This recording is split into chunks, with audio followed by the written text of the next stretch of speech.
আমার ছাদ বাগানে এখন খুব সুন্দর ফুল ফুটছে। এই ফুলগুলো মানে গাছটা এখন আলো করে রয়েছে। সর্ষে গাছ লাগিয়েছিলাম, তো সেই সর্ষে গাছগুলোতেও খুব সুন্দর ফুল আর খুব সুন্দর সর্ষেও হয়েছে। তো ওই সর্ষেগুলো যখন মানে ঝেড়ে বের করব আমি, মানে যা হয় যেটুকু হয় আমার খুব ভালো লাগবে, কারণ আমার লাগানো গাছ আমি তো আর অনেক লাগাইনি, মানে চাষ তো আর করিনি ছাদে, টুকটাক একটু গাছ টাছ লাগাই আমি। তো একটু পেঁয়াজের কালিও হয়েছে, আজকে ভাবছি পেঁয়াজের কালি দুটো পেরে নেব। এর আগেও আমি পেঁয়াজের কালি নিয়ে গেছি ছাদ থেকে, খুব সুন্দর হয় কালিগুলো, কচি এখন, সেজন্য এখনই যদি নিয়ে নিই তাহলে ভাজলেও বেশ ভালো লাগবে। আর যদি লেট করি যে পরে নেব তাহলে আবার পেকে যাবে, তখন আবার ভাজলেও বিচ্ছিরি লাগবে খেতে।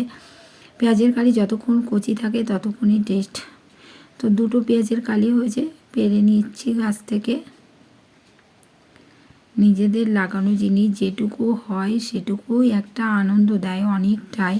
তো এই যে দুটো হয়েছে, আর এদিকে ধনে পাতা কিছু আমি নিয়েছিলাম উপর থেকে, তো আবার হয়েছে ধনে পাতা। আর ওই এখনও পেঁয়াজের কালি বেরোচ্ছে গাছে, এখনও হবে।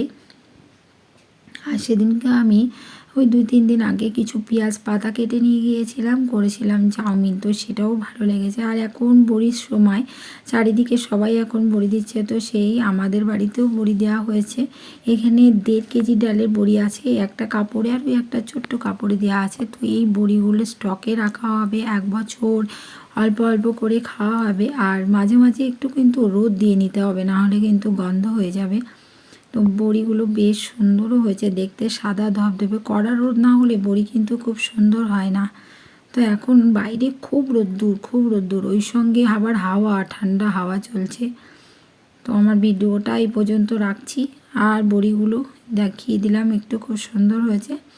তো ভিডিওটা এই পর্যন্ত রাখছি, নতুন ভিডিও নিয়ে আবার দেখা হবে।